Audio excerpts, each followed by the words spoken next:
It's one small step for man, one giant leap for mankind.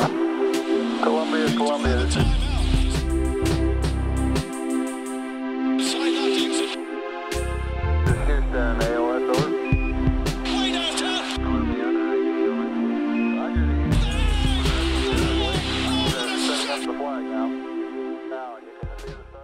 Welcome, everybody, to another episode of the Knicks Wall podcast. We are here. We are back. We are ready. I am Anthony Corbo. You can follow me at Corbo Anthony on Twitter. I've got with me the one and only Kyle Maggio. What's going on, folks? Here he is, in the flesh himself. That's at Kyle Maggio on Twitter. Also joining us, as he always does, we've got the great Brian Gibberman. What's going on, my friend? I finally got blocked by Bondi on Twitter. He did it. Yeah. What was the straw that broke the camel's back? I basically, he tweeted about like a Kevin Durant. He wrote a Kevin Durant New York media story, and I just said the New York media isn't that tough and not that important. No one cares. Stop writing about it. You're not that important. So I got blocked. I don't know if I don't know what your tone was, because I've been saying that stuff for a while now. I don't know if it's necessarily Brian's tone. I think it's just more of his aura. My tone is very negative, and I've been tweeting things at him like a jerk for a while now. It's fine. I deserve it. Well, if you want to catch up on all of that, you can follow him at Bryan Gibberman on Twitter. You can follow us at the Knicks Wall, at TKW Podcast. You can subscribe to us on YouTube, subscribe to us on iTunes. All that information can be found on our Twitter page. All that information can also be found at theknickswall.com, where you'll find plenty more, like our updated Knicks Wall Offseasons simulator. Our own Ryan Gray has added a bunch of new features to that, including a Bradley Beal trade feature. We got the Dallas Mavericks picks in there now. Bunch of other little updates, a lot of other ways to have fun. You know, the off season's already starting to shape up for us, so we're going to keep that updated, and we're going to keep having fun with it as we move along here. So keep up with that. Keep up with all the great writing we have featured on there too.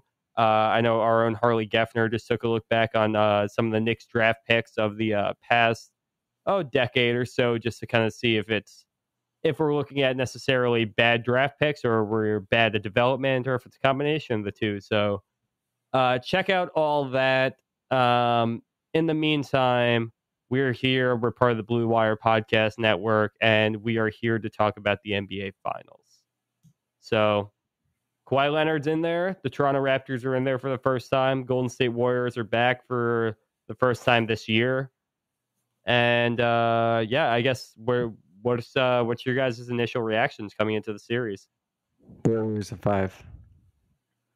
Wow. Out of the gates. I like the Raptors a lot. I wouldn't mind seeing them win. I have lots of questions about how they're going to defend the Warriors. I don't know where you guys stand on that, and I think that's a pretty impossible question for most NBA teams.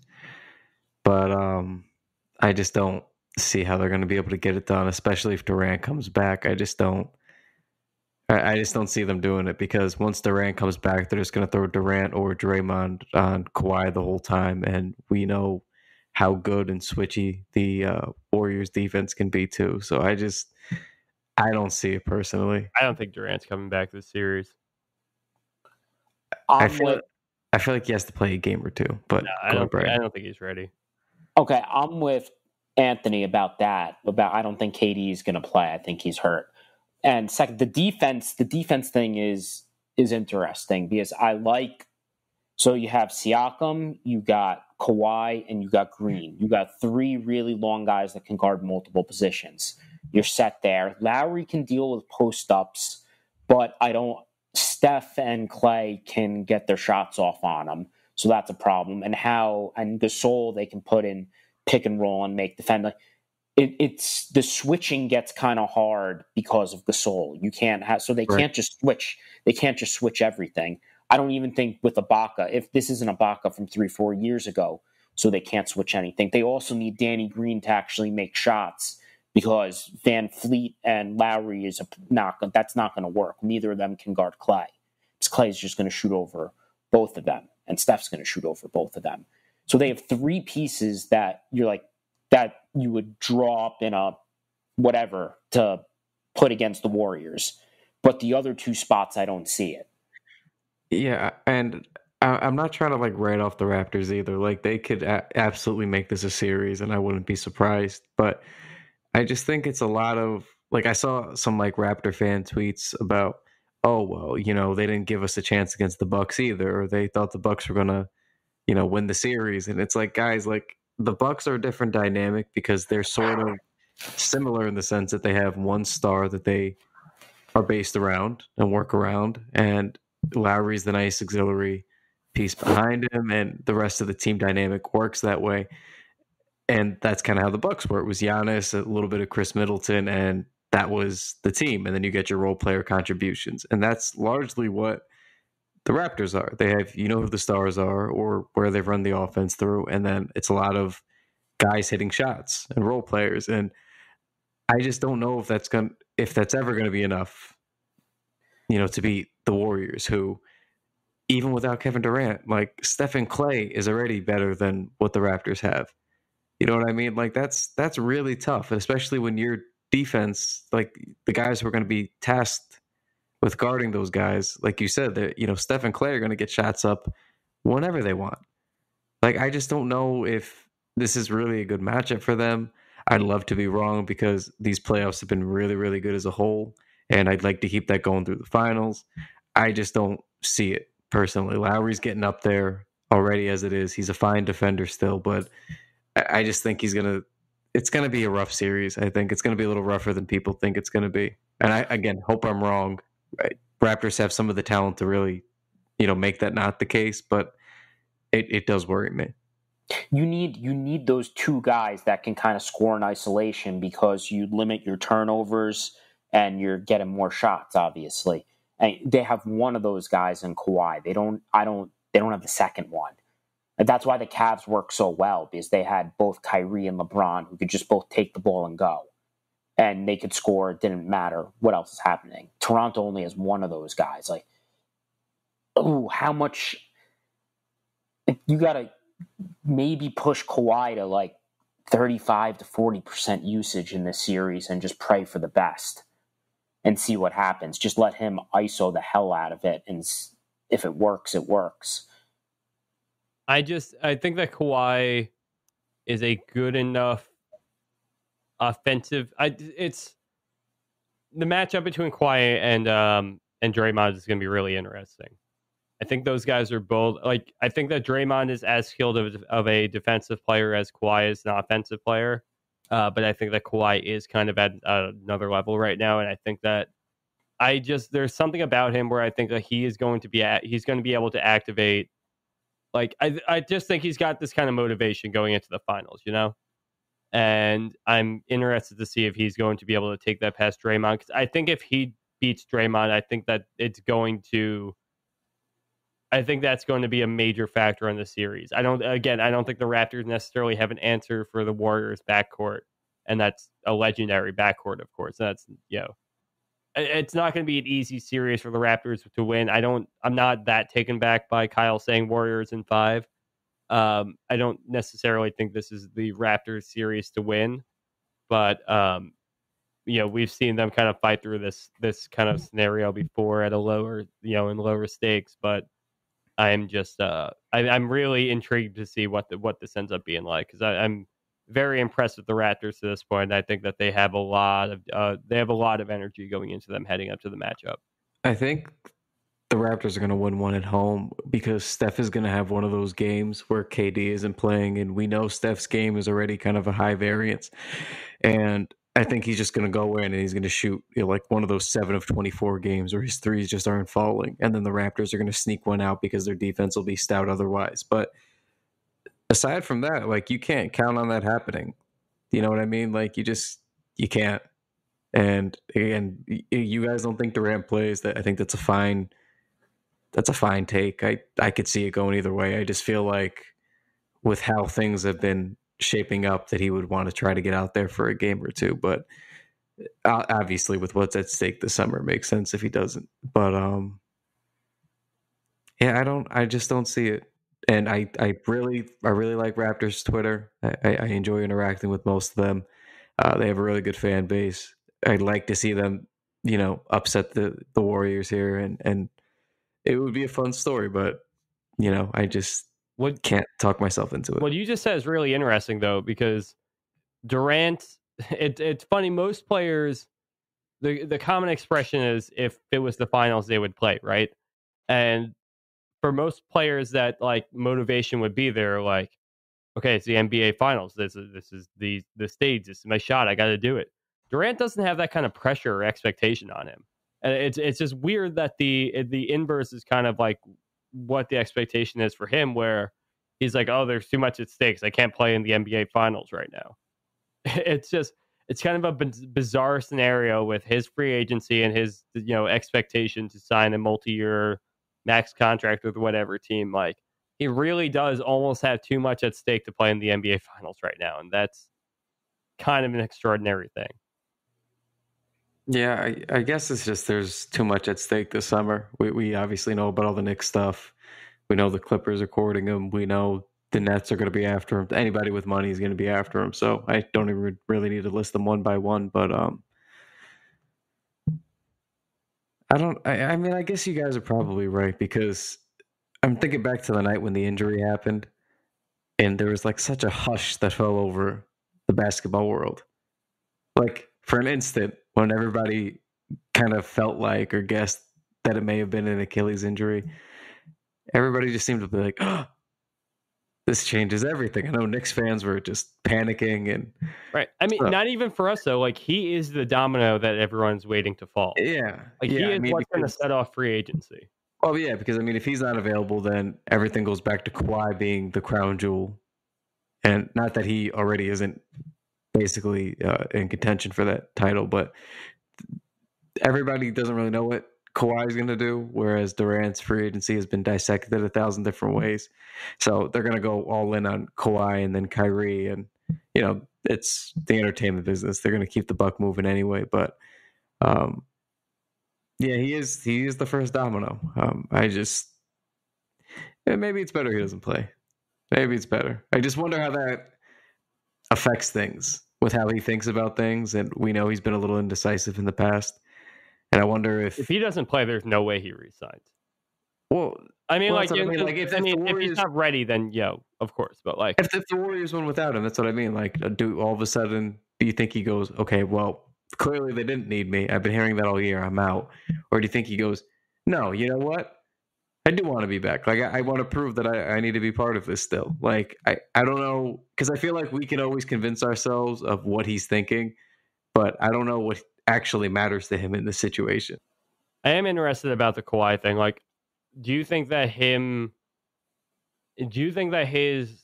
I guess, play in this series, and I guess the outcome of what the Raptors end up doing, like, how much do you think this NBA Finals could necessarily impact his free agency stock? Like, could he become the number one target on the market just based off of the series alone and just based off of what the Raptors end up doing? I mean, there's no reason he shouldn't be a top priority. I don't know how teams are going to internally view this, but he's the engine right now for the Raptors. He's at the top of his game offensively and defensively. He gave Giannis fits as he would almost any star in this league.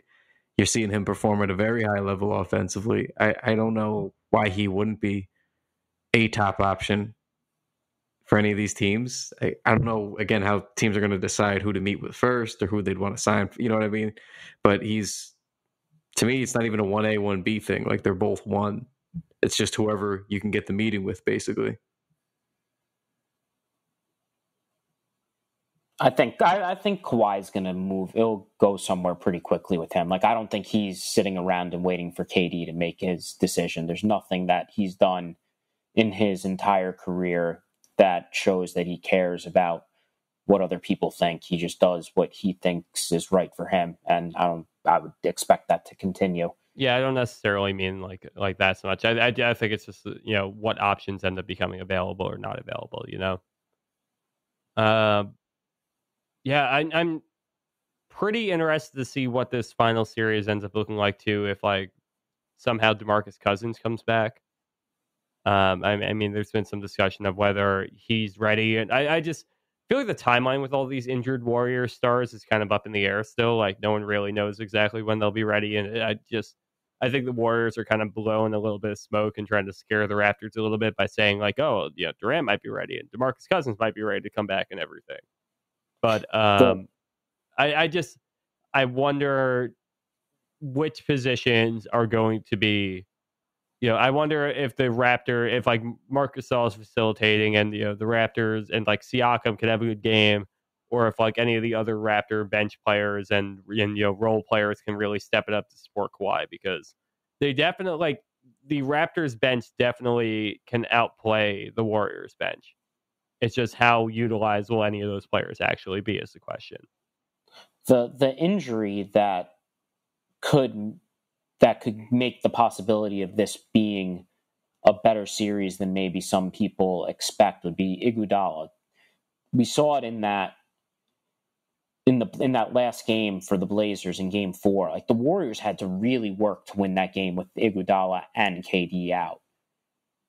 They're gonna have to do the same because the Raptors are a much better team than the Blazers. So if they don't have Iggy, I think then the Warriors, or they're gonna have him, but if he's not 100% and you can't use him as one of your main defenders on Kawhi and let Draymond roam around and play help defense, then there's some matchup advantages the other way too, because you're either going to be hurting your team defense by having to have Draymond guard Kawhi one-on-one, or Kawhi is really going to be able to eat someone up. So the Iguodala being healthy and being able to get it through however many games a series is probably the most important thing if KD isn't healthy. On the other side of it too, like the Raptors aren't necessarily complete. Like Anunoby being out too is kind of an interesting factor to me. I don't know how much of an impact it would necessarily make in a finals matchup, but all the help they can get throwing at like that position that's slowing down, Draymond, and even be able to help out with the Warriors, with Klay Thompson, or even switching on to Steph Curry and stuff like that. Like I just feel like the Raptors could use all the defensive help they can get, and having a capable wing player like that out I think might actually make an impact in this finals matchup. Yeah, I think people kind of sleep on playoff Iguodala. Like he just takes the entire regular season off the last couple of years, and then he's just in peak form come playoff time. And he's just very important. I think we talked about it a couple of pods ago for when they played the Blazers, but he's just very important to what they do. Like people always talk about the main guys, and rightfully so, but like Iguodala's right there. Like he's a big part of that system that they have there. I mean, it's going to be interesting to see who ends up being the difference maker here.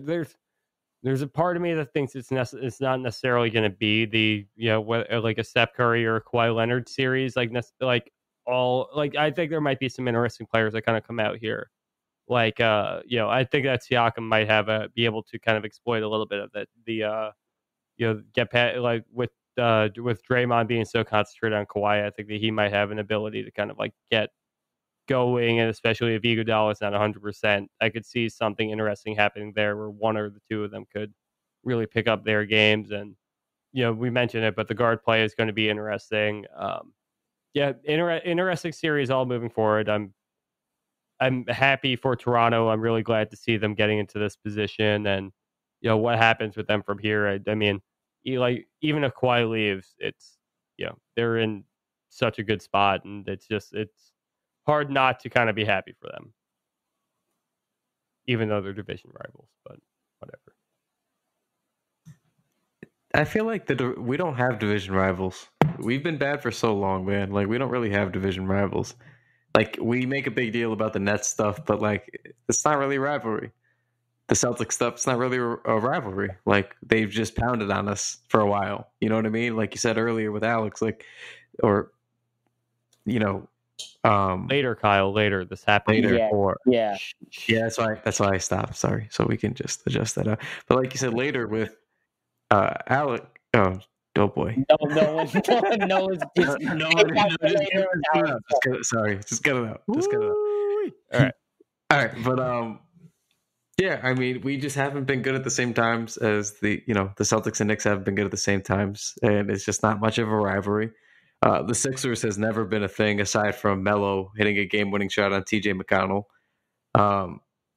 Like there's nothing there. Like the Raptors, that's never been. All I remember with the Raptors growing up was like two defunct franchises facing off. It was like Jose Calderon versus Chris.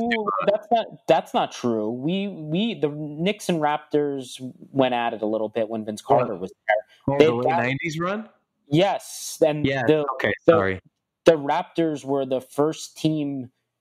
I think it was 2000 or 2001, but that was or 2002, whatever year it was. That was the first time they didn't advance to the second round since like beginning of Ewing, and the Raptors were the team to beat them in the first round. It was the Knicks lost Game 5 at MSG. Yeah. Okay. No, Van Gundy was going on about. No, Van Gundy was talking about that on Low Post before. He was saying that just they were intense battles, even though they weren't necessarily recognized or remembered as fondly in the Knicks fans' minds. The reason why we don't talk about it. I'm pretty sure it was they lost to the Raptors. Then the next year, Van Gundy quit. I think that was back to back. I think those were the back-to-back seasons. Yeah, I just don't know if it constitutes like rivalry. Like it's never felt that way. Enough time has passed for sure. Like, you know what I mean? Like it has to be, even with the Pacers, right? The Pacers thing was a rivalry in the 90s, right? But then, do you care about the Pacers now? No, I don't care about the Heat now. I don't care about the Pacers. The Celtics, I still kind of have a vendetta against the Pacers. Like even the Bulls, it's been too long. You know what I mean? It's just like it's a weird. And I know like the older fans are gonna maybe feel differently. I get it, but like for people who are younger than 30, like we were kids when a lot of these things were happening. You know what I mean? Like it needs to stay consistent over a long period of time. Like it took me a while to stop hating the Pacers because that was a more intense rivalry. Same with the Bulls, but like when enough time goes by, it's just like, yeah, I mean, nobody gives a fuck about Zach LaVine, and Vic Oladipo is one of my favorite players. Before he joined there. So it's like eventually you get over it because there's supposed to be new rivalries, but the Knicks haven't been good enough for that. So I find myself having like disdain for individual franchises, but being, actually really, really enjoying the players that they have on the teams. So it's just a silly way to be after a while. You have to accept it all with a grain of salt. The Celtics are the only team that I'll always hate, like to be quite honest. Because it's not even a division rivalry thing. Like they just always beat the shit out of us as long as I can remember.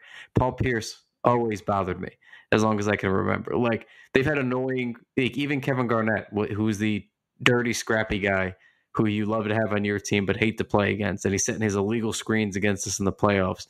It's more because like game winner. It's like I hate them, right? But they don't hate us because they always beat us. It's not a rivalry. Well, it's like a one-sided thing. Right. We definitely may touch on that with Alex later on in the pod. But I think it's kind of even more of like, you don't really hate the teams who give you a true rivalry on the court. You hate the teams whose like fans shit talk you because you shit talk them. Like it's like Boston fans are going to be the first ones to, rub it in Knicks fans' face. Like, if these lofty expectations of this offseason doesn't come true. And like, Knicks fans obviously like, were the first ones to come at the Celtics when they, were bounced out of the playoffs unceremoniously this year. And it's just, I think it's more of the kinds of franchises and fan bases who come at you off the court are going to do the ones who leave the bigger impact. Like you don't feel the Heat, rivalry as much because, what Heat fan necessarily feels the same way about the Knicks. It's there's a lot of one-sided rivalries, it feels like, going on here. And it's better to enjoy these other teams because they have built something interesting and just watch a decent game of basketball, you know?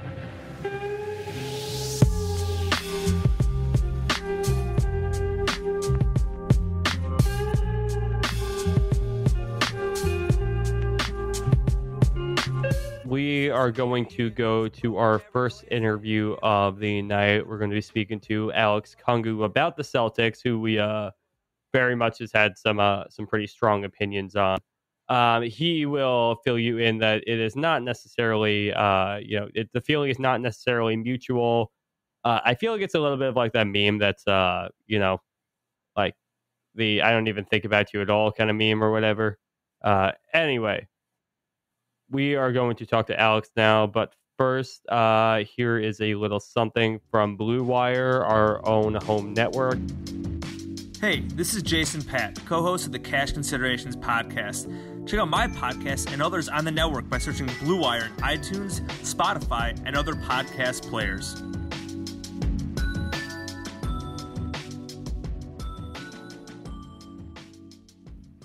All right, everyone, we're back with Alex Kungu. You are a writer over at the Stepien, Celtics blog on SB Nation. Your Twitter is at Kungu NBA. What's going on, man? How are you? Nothing much. Just enjoying the finals and seeing how it looks like for good teams to play basketball.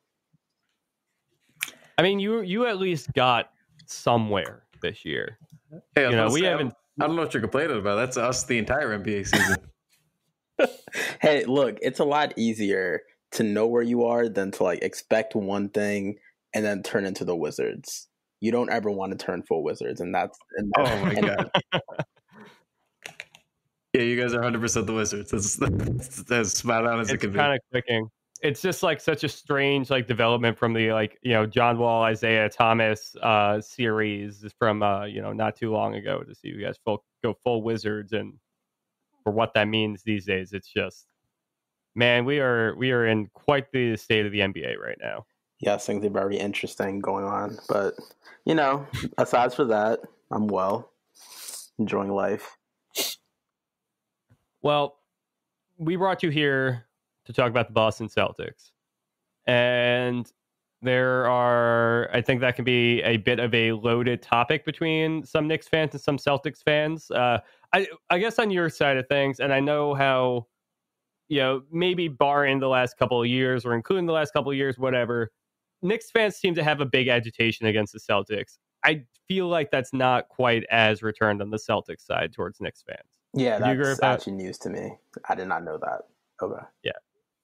Yeah, it's a whole, like, I know there's definitely like the New York Boston rivalry thing, but it's always felt to me like New York has more of a rivalry against Boston, and Boston kind of just doesn't really care. Yeah, I mean, in terms of basketball, I just think we just don't have much, like, at least contemporary history with both our teams being good at the same time. So, yeah. They've never really synced up. Agreed.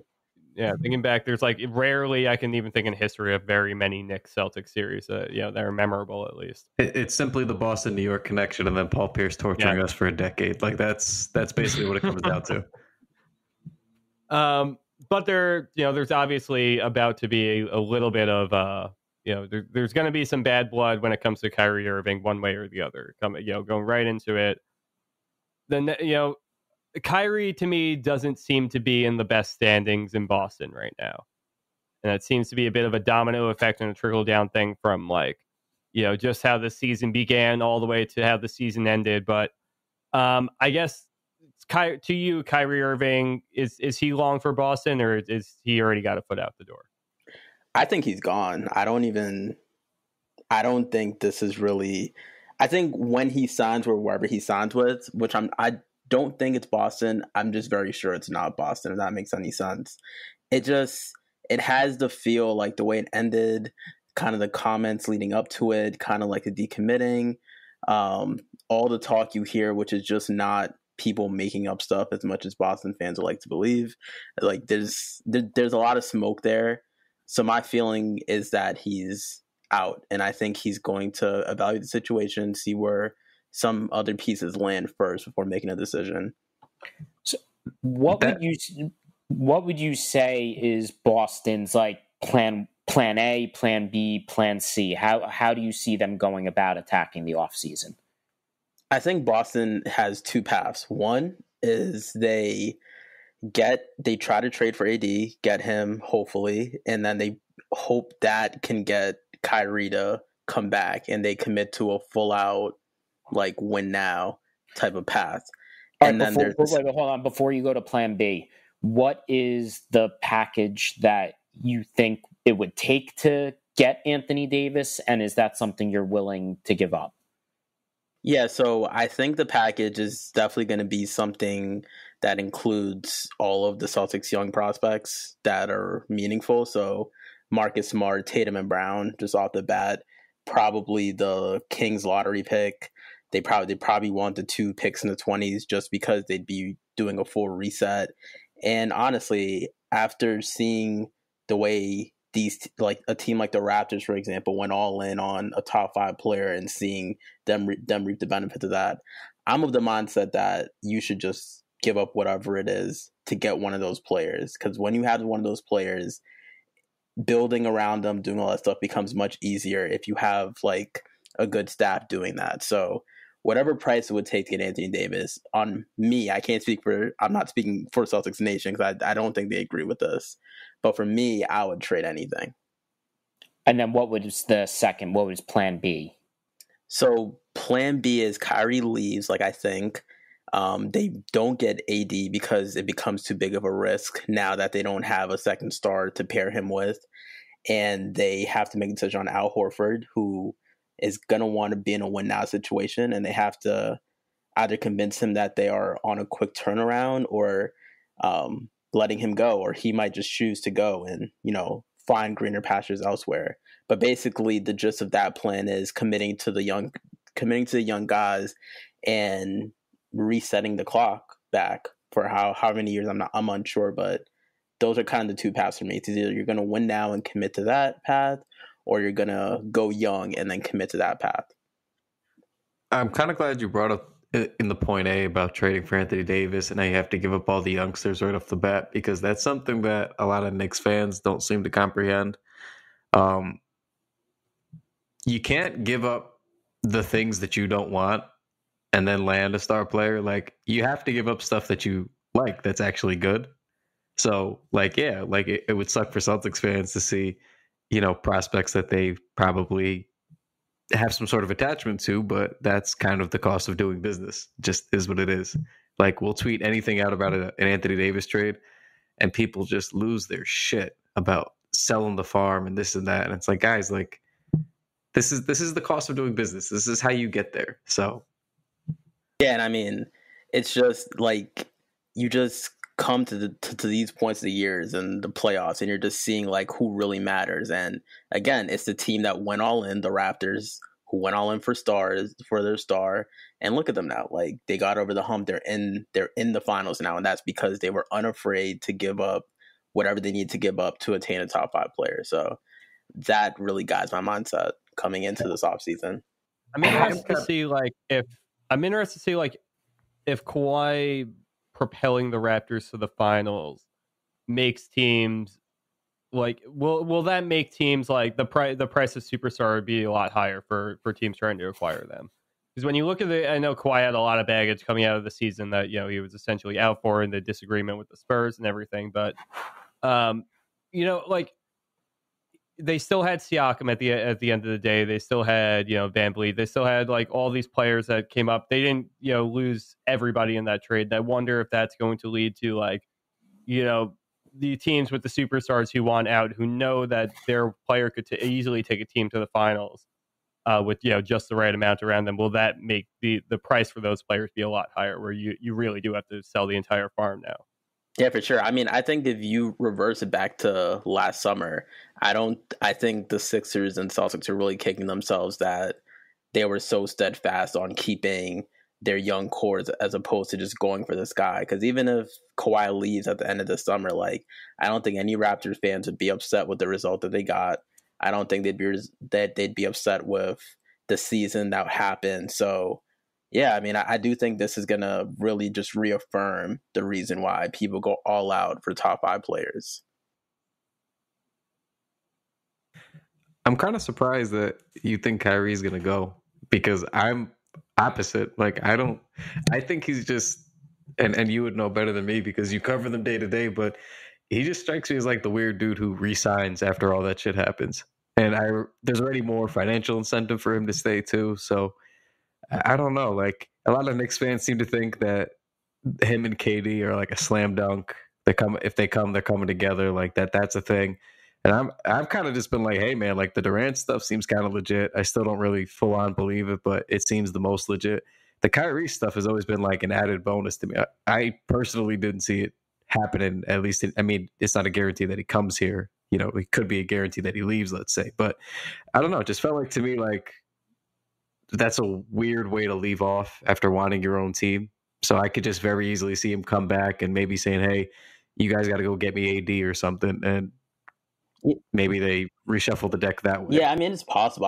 I don't think like it's completely out of the question that he comes back or resigns.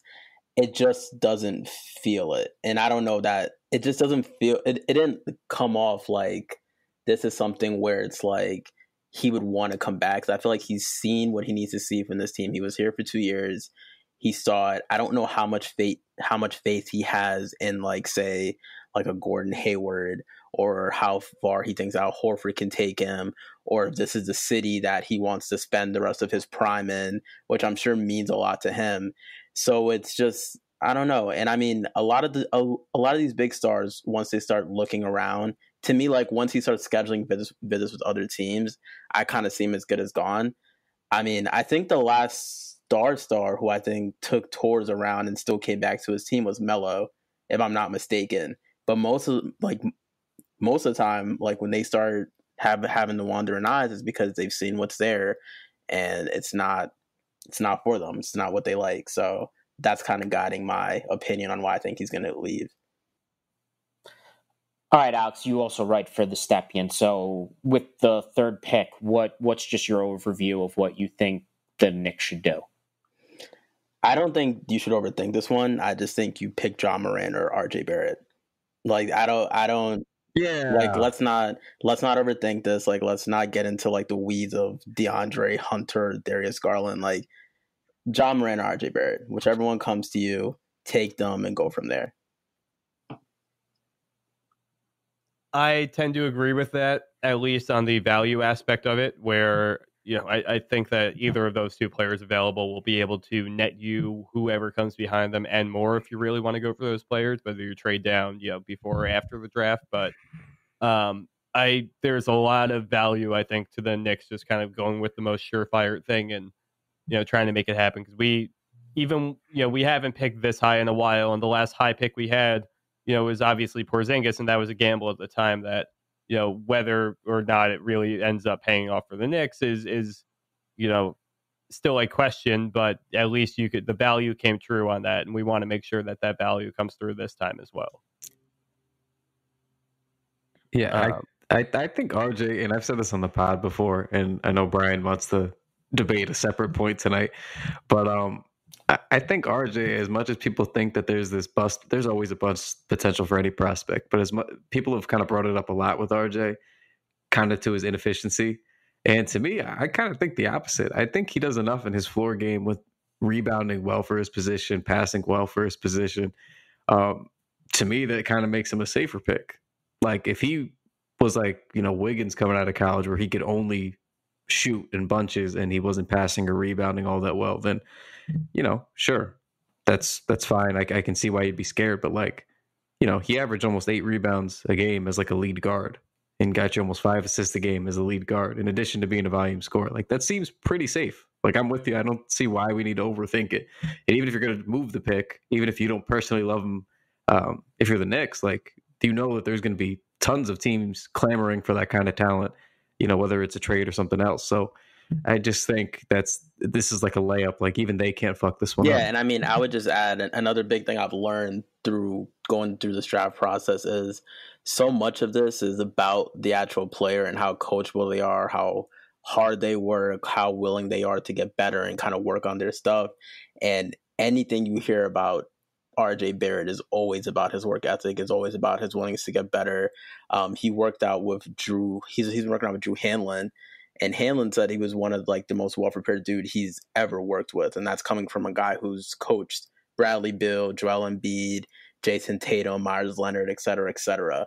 So it's like you're getting in a guy who's going to come in, be the position that you want, is an absolute hard worker. And that's kind of the guy that like you can start building a foundation with, even if you don't get the big stars with, like you can still kind of go in to next year with like Smith, Knox, RJ, and, you know, like you start building up like your young core. So to me, I think that's definitely the pick there. Alex, last thing before we get you out of here tonight, just to circle back to Kyrie for 1 second. It really feels like it feels like it's kind of the writing is that he's out on Boston, but the only other name that's been really coming up lately is the Knicks, and I'm finding a hard time kind of figuring out what the other location that might be other than us. Like, if you're in our position, who do you think that the biggest competition for his services will be? Well, open your window and look across wherever you are, the Brooklyn Nets. I mean, I think the one thing that they offer is kind of that same kind of thing that drew him to Boston, where it's kind of like they have the stable like front office ownership. They kind of play like this, everyone touches the basketball, like Warriors' style. They kind of have a modernized game, but they also kind of put a lot of their offense into their dominant guard.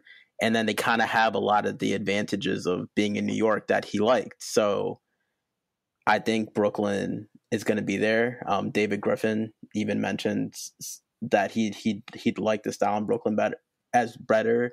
So if he was to leave Boston, so that's where I see your main competition for Kyrie coming from. Like, can you convince him that what you guys have to offer in playing in Madison Square Garden, being a Knick, wearing the Knick colors is better than going to Brooklyn, who was just a playoff team and got D'Angelo Russell an all-star nod.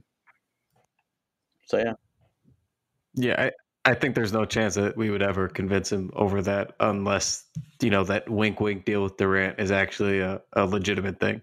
That's the only, like, I don't want to sound like that guy on the Knicks podcast and I'm going to get yelled at in like our comments and mentions tomorrow, but like, that never works.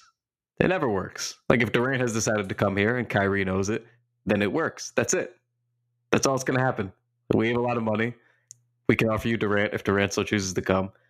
If you'd like that, then here you go. We could possibly trade for a third star. That's it. That's the pitch.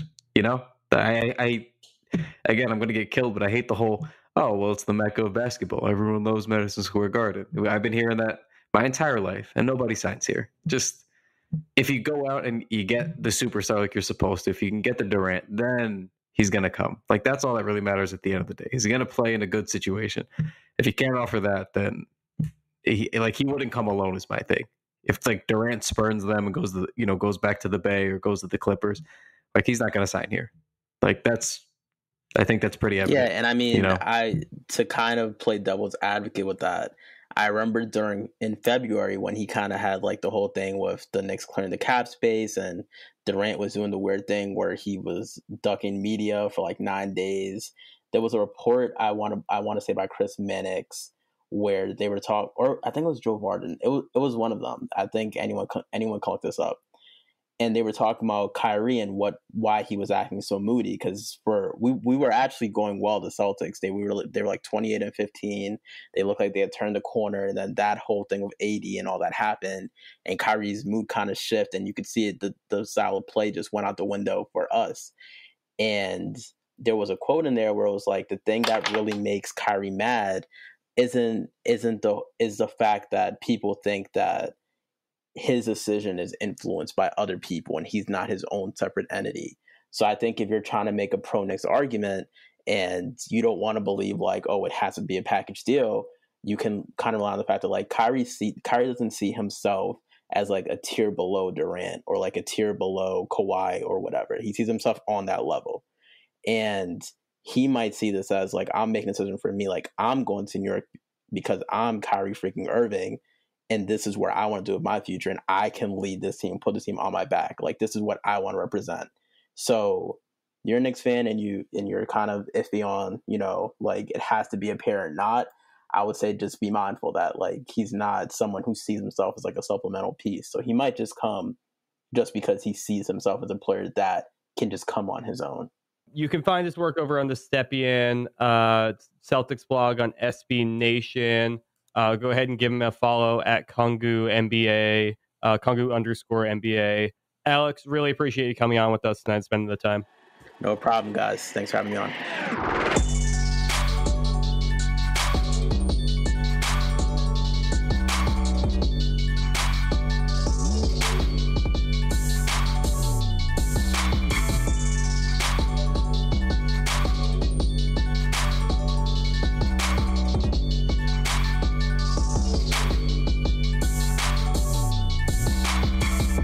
All right, we're back with our final interview of the night. We're here with Bryan Fonseca. You're on the Aint Hard to Tell podcast. Your Twitter can be found at Bryan Fonseca NY. You have a bunch of other work in your bio as well at Nets Daily. There's Slam Online, MSG Networks. A lot of really cool projects you've worked on in the past. We're really thrilled to have you on with us tonight. How are you doing, man? I'm good. I'm going to try to go to sleep after this. That's what I'm going to do. I have the unfortunate task of editing the podcast after this. Oh, so boy. No sleep for a couple of hours. I hope you don't have to get up. We're good to go. I hope you don't have to get up early. No. I'm going to roll through. I'm going to truck through. We're all good to go here. We brought you on to talk a little bit of Nets off-season tonight. We just had Alex Kungu on with us from Celtics blog to talk a little bit of Celtics. So we're going to keep it within the division tonight. We're going to go even closer to home with our next door neighbor, the Brooklyn Nets.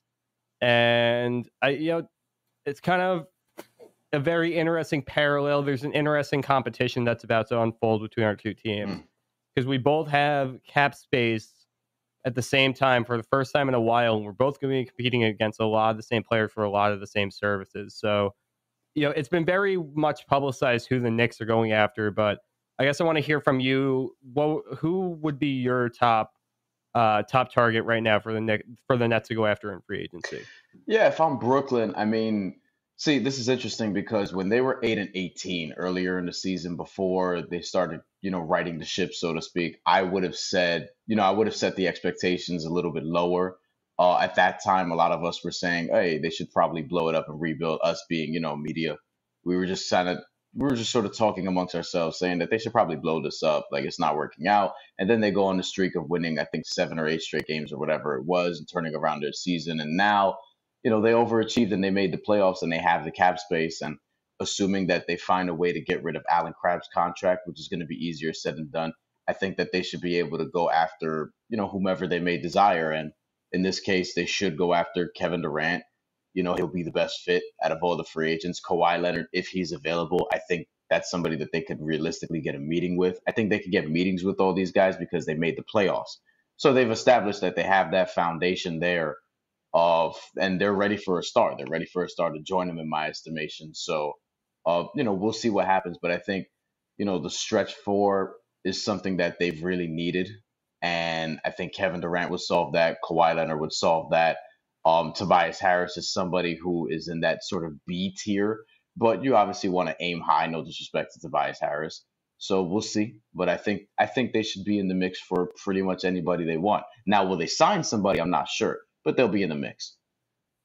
I think that's pretty fair. I know a lot of Knicks fans like to scoff at the Nets fans having chances, which I always think is silly because look what we've done for the last 20 years.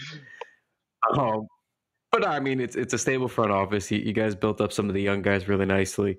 I think there's valid concerns to at least like the branding standpoint when people want to go there and build like, I guess, a bigger image. I guess that's a fair point because the Brooklyn Nets are a relatively newer brand, but even still, I think that's, if you get a big star and he's in New York, I still think that that's all that really matters at the end of the day. I don't know. I guess I'm more curious with what you think happens with D'Angelo Russell, because that's something that I know that the Nets love him, it seems, if I'm not mistaken. And it seems like he would like to be back and they'd want him to be back. I believe right as the season was ending, they were talking about an extension and trying to get that done ahead of time. So what's your feeling? Do you think that he's coming back? And I guess the second part of that is if they sign another star, like the latest thing was him and Kyrie could play together. Do you think that's something that's going to bother him at all, or what's your take on those things? I don't know so much that D'Angelo Russell and I don't know so much that Kyrie Irving would bother him as much as I'm not sure it'll work. And I know there are reports out there that have suggested that they could play together and things of that nature. It's May, so I'm not going crazy. I think people could change their minds. Agents could say this and that and the third. So I'm not too hooked on what's being reported now per se. No disrespect to all the reports that are being out there, but with him and Kyrie Irving, I like it. If I'm the Nets, that's not who I'm going after. And no disrespect to Kyrie Irving, but if I'm Brooklyn, that's the goal. Right. It's kind of like a guard version of Amari and Melo. Yeah, it doesn't make sense. You still have so you're gonna trade Spencer Dinwiddie then, who you just re-signed, which they could do in June. You know what I mean? Or Karis LeVert is gonna be a restricted free agent next year. You're gonna sign him to a big contract after you do that. Like, I understand it. It's cute. Kyrie Irving was a Net fan and all this stuff, but I've said this on my podcast a bunch of times. I'm in the school of I don't think he's much better than Kemba Walker is. And I think that with Kemba Walker, you're getting the same production without the headaches. So if you're going to get a guard, not Brooklyn per se, but just any team in general, I'd be a little more tempted by Kemba Walker just because I'd be sane for those 4 years that I signed him for. Whereas with Kyrie Irving, I'm not entirely sure. Now, if I'm D'Angelo Russell, would I like Kyrie Irving to be my free agent, to be my teammate? I mean, I guess. Do I want to stay in Brooklyn? Sure. And I know that the Nets like him as well. I know that the Nets, I don't know what their number is, but I'm sure they have a number, and I'm sure D'Angelo Russell has another number in mind. And, I guess they're going to have to wait and see who sort of is going to try and swoop in, or, do they want to make a deal done before that even happens? Like, I'm not sure. It's a pretty fascinating situation, and they're going to have to act on that relatively quickly because there are a couple point guard needy teams out there. Like Chicago and Phoenix, who could potentially try to put together some big offers to steal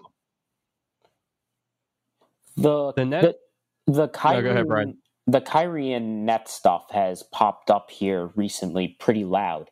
To me, it kind of feels like that's coming from the Nets. Am I wrong to think that, or do you think that's more on the other side of things, that he legitimately is interested in that? I do think that there's some legitimate interest, but I mean, right now, I just don't trust a lot of things that are just being said right now just because of where we are. It's still too early in the proceedings. Like, we're not even a month. We're about a month out of free agency actually happening.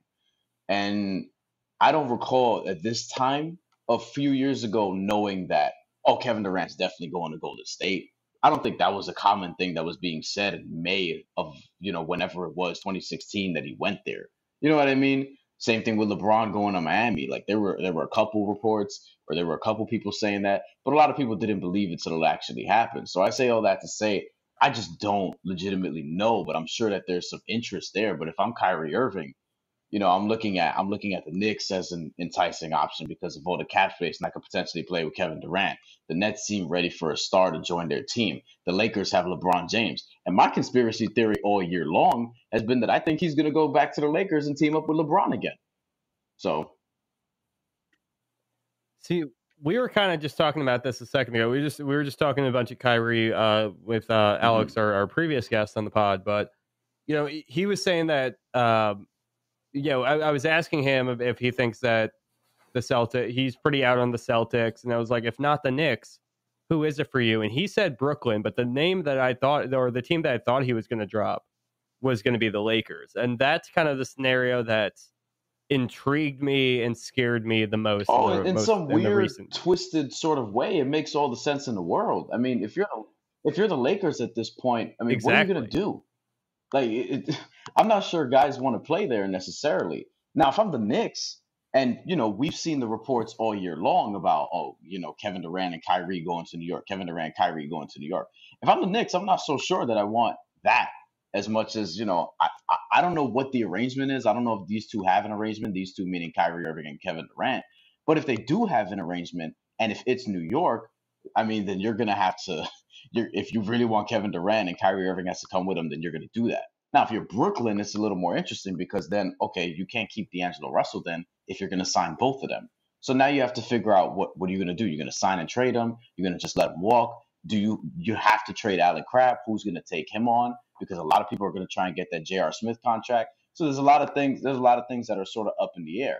And if I'm the Lakers, look, once I heard mid-season that LeBron James and Kyrie Irving sort of patched it up, I was like, oh, he's going to go to L.A.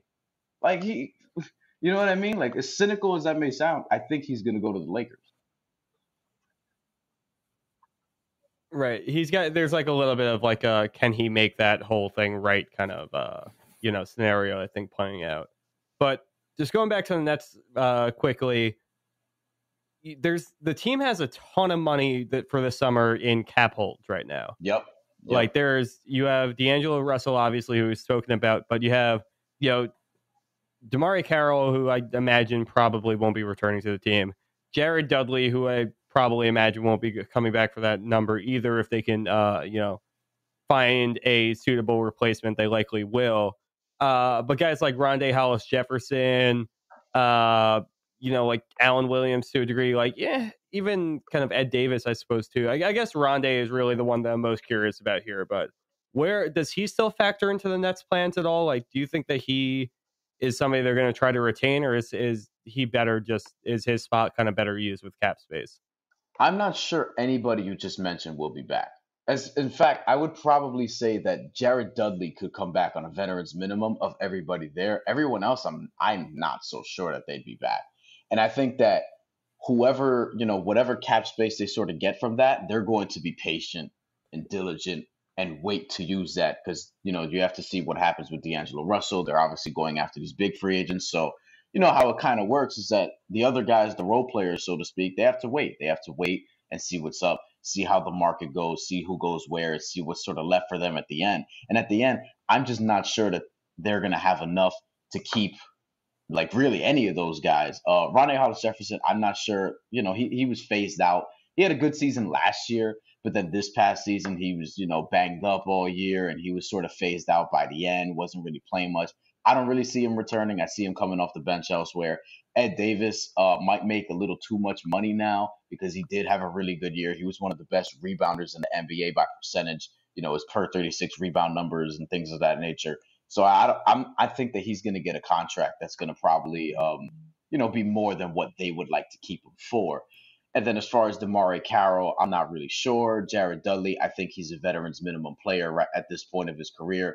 So I do think the Nets could bring him back under those conditions. But other than that, a lot of these role players that they have who aren't signed, who are going to be free agents, I think they're probably going to leave because, the Nets are going to make some ambitious moves this offseason, or at least try to, and that they might be out as a result.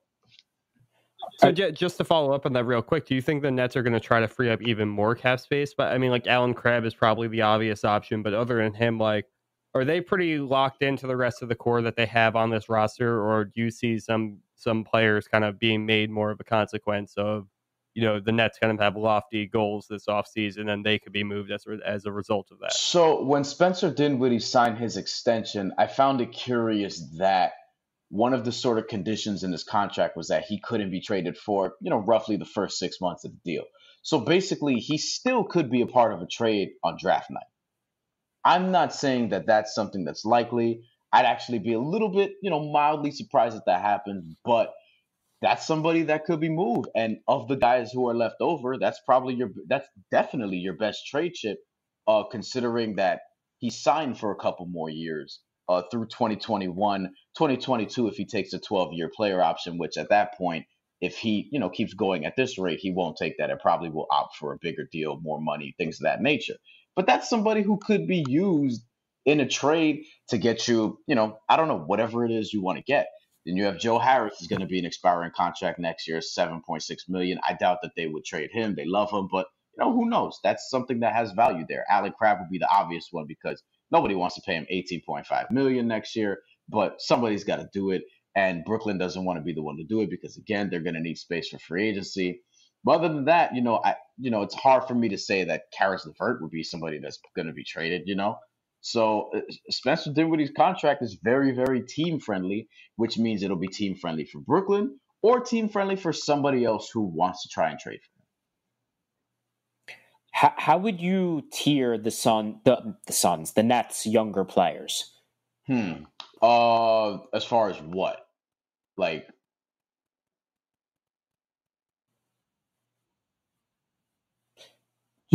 I guess if you were to rank who would you say the top prospect on the team is necessarily? I guess just kind of go down the line from there. Like, do you think that, what kind of a gap exists between the talent on the Nets and how they could stack up with the team's expectations moving forward? It's interesting because I don't think Milwaukee is going anywhere, even though they have a bunch of expiring contracts, and that's a team that the Nets match up terribly with. Just given the length and things of that nature, which is, another reason why obviously they would want Kevin Durant and Kawhi Leonard, who wouldn't, but they do need guys who are longer and who can help compete with them at that level. I think Philadelphia, if they had a little more depth, they probably could have swept Brooklyn, but, Philly's just so young. Jimmy Butler helped them, but I don't know how well they're going to match up with them moving forward. And as far as their young players go, I mean, Karis LeVert was their best player until he got hurt. And it was a brief period of time, but he was their best player on both sides of the ball. He was their best perimeter defender, and he was their best scorer, averaging about 20 points a game until he got hurt against Golden State. And then the very next game, he had the traumatic injury, which set him back for 3 months. But he looked like he was going to be an all-star. And if he could stay healthy for a season, maybe you get that. And if you keep D'Angelo Russell, who was already an all-star this year, maybe you have 2 all-stars, and you can bring somebody else to complement them. And then that'll sort of change up where they project moving forward. But those upper echelon teams in the East, look, I still think Kawhi Leonard could stay in Toronto, and it'd be pretty cool if he does. So let's say that he does. Then I don't know what the Nets could do other than obviously a big splashy move like a Kevin Durant that would sort of immediately put them up there because the East would be so stacked at the top. And a lot of those other teams, I don't know how much shuffling they're going to do. And then you also have to wait and see, what happens with Boston, things of that nature. I don't think Kyrie's coming back, but, I mean, that might be good for them because they were better without him to begin with. So, I guess the very last thing, and we'll get you out of here after this, but 2 guys that really intrigue me on the Nets and that kind of young core that we don't hear too much about, even just across the river, is Rodion Kurucs and Jared Allen.